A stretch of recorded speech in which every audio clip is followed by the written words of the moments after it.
Jadi udahlah sabar aja, nggak usah spend dulu. Tapi kalau ini terjadi berkepanjangan, misalkan 2021 masih berjalan gitu, ya mungkin orang akan mulai terbiasa untuk spend ke pertunjukan daring gitu.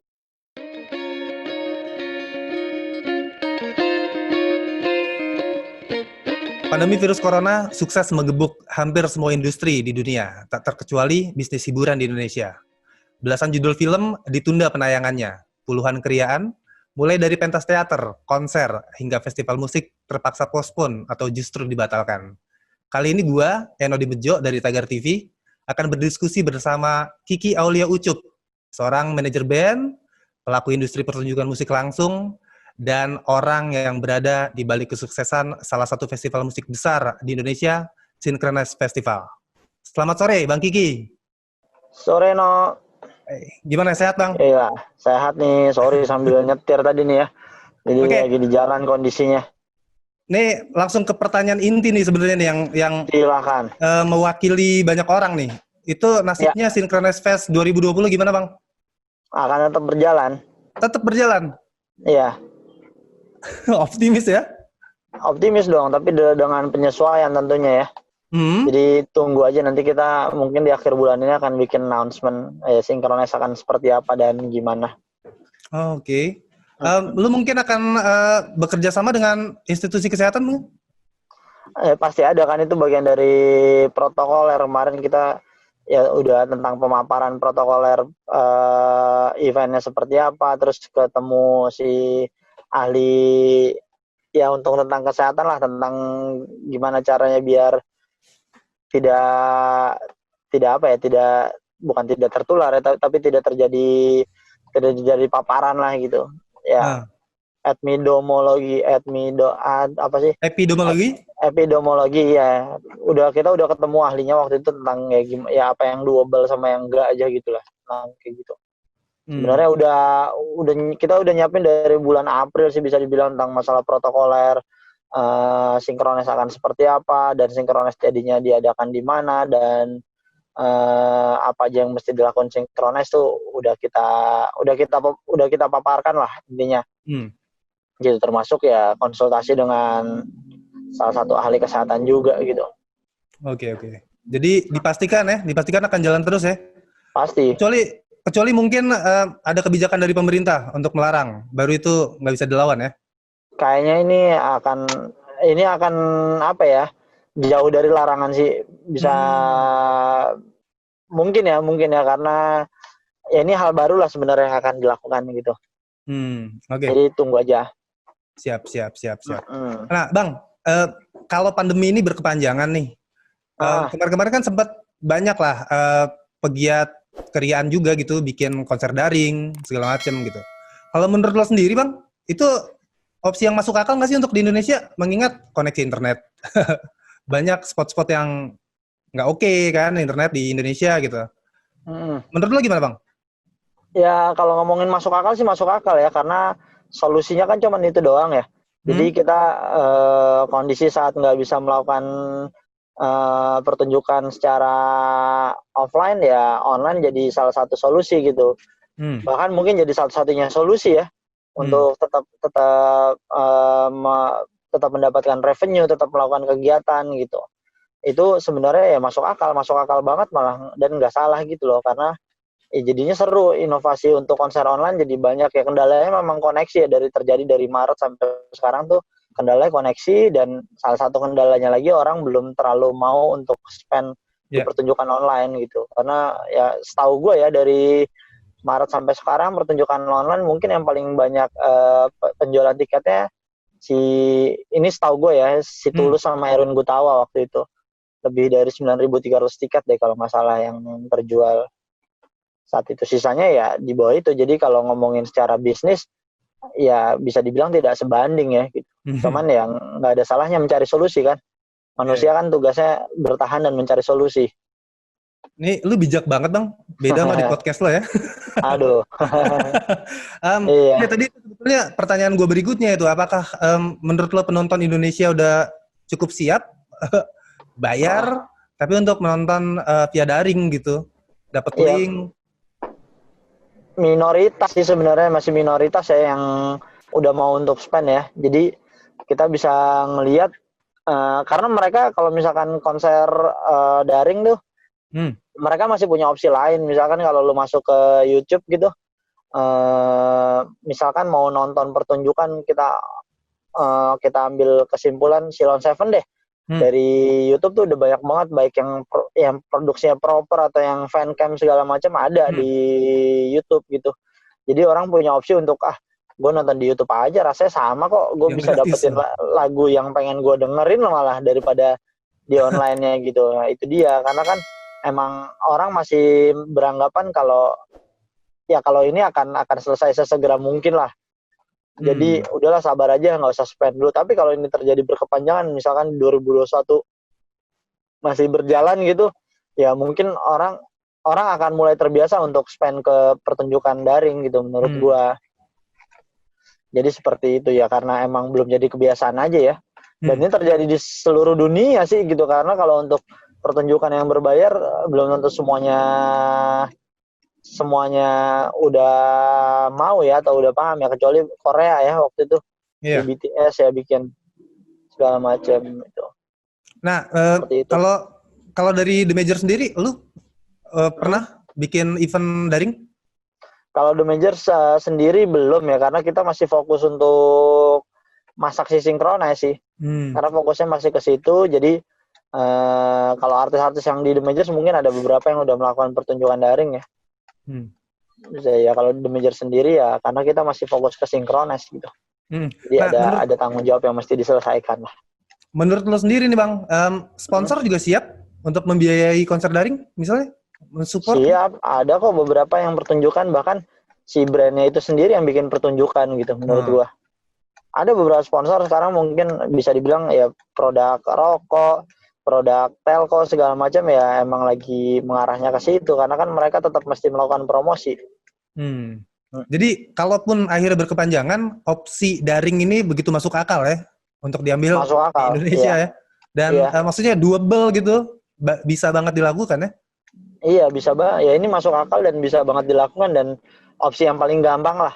Mungkin nanti kalau misalkan ini berkepanjangan pengembangannya ya ada aja mungkin yang di luar konser daring bentuknya kayak gimana ya akan ada aja mungkin yang keluar menurut gue ya. Ya karena kemarin di internet gitu di media sosial banyak yang meragukan bahwa konser dengan format daring kayaknya nggak akan se-oke kalau itu dilakukannya di Indonesia oleh artis Indonesia, seperti itu sih Bang.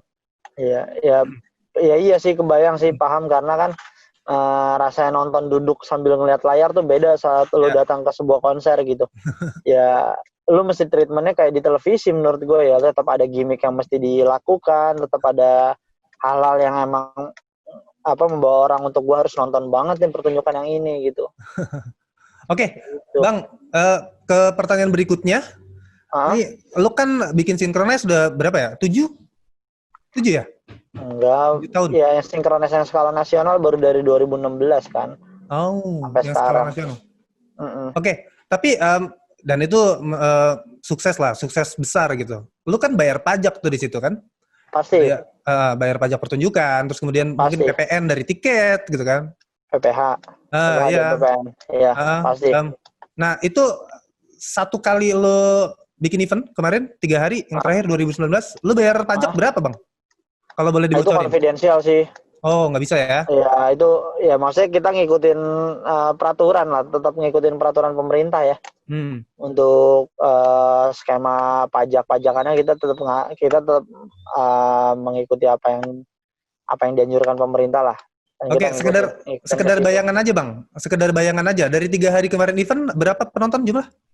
69.000. 69.000 untuk 3 hari ya. Berarti lo cukup besar membayar pajak ke negara. Nah, di saat pandemi ini, negara turun tangan nggak bantuin kalian? Kalau ngomongin negara turun tangan sih iya, dengan si beberapa pihak yang emang mencoba melakukan sesuatu biar si industri tetap bertahan lah gitu. Dan kita juga kemarin pemaparan ke beberapa kementerian kan, termasuk ya Kemenkes, Kemendikbud, Kemenparekraf, segala macam kita lakukan pemaparan, termasuk ke Pemda gitu, karena emang semuanya kan serba clueless gitu. Semuanya serba clueless dan apa yang mesti dilakukan pertama kali gitu ya, semuanya mencoba cari solusi gitu. Semuanya membuka kemungkinan untuk ide-ide yang masuk gitu dari expertise atau para pelaku kreatif gitu. Ya karena kemarin sempat ada beberapa musisi juga ngobrol di sini di Tagar TV mengeluhkan hal itu, bahwa nggak ada campur tangan pemerintah ke mereka segala macam gitu. Tapi ternyata ada ya kalau untuk para pegiat atau yang bikin-bikin festival musik, konser musik, ada ya ternyata ya. Kalau campur tangan pemerintah sebenarnya kan kita masih sama-sama mencari solusi gitu. Jadi kalau misalkan yang dicari campur tangan pemerintah seperti apa ya, ekspektasinya si para pelaku musiknya itu apa sebenarnya gitu.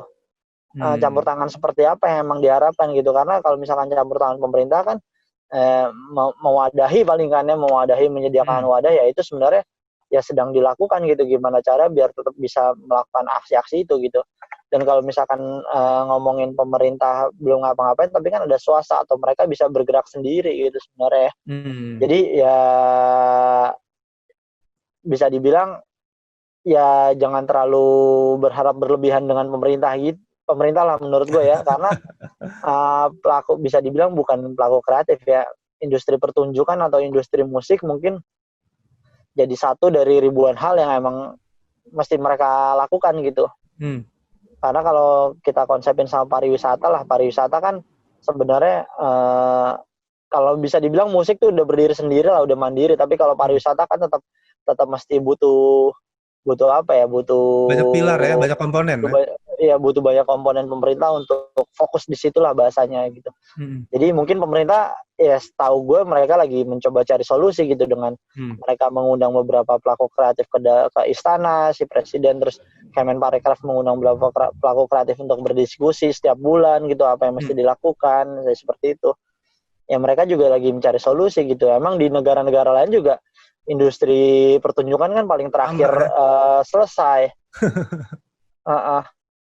Oke, Bang. Lari lagi ke pertanyaan berikutnya ya. Tadi Bang Kiki menyinggung soal pariwisata. Sebetulnya ada kaitannya juga dengan industri konser yang lu selama ini lu perbuat gitu kan, lu bikin gitu. Misalnya kayak di Eropa katakanlah gitu, dari risetnya Nuran Wibisono.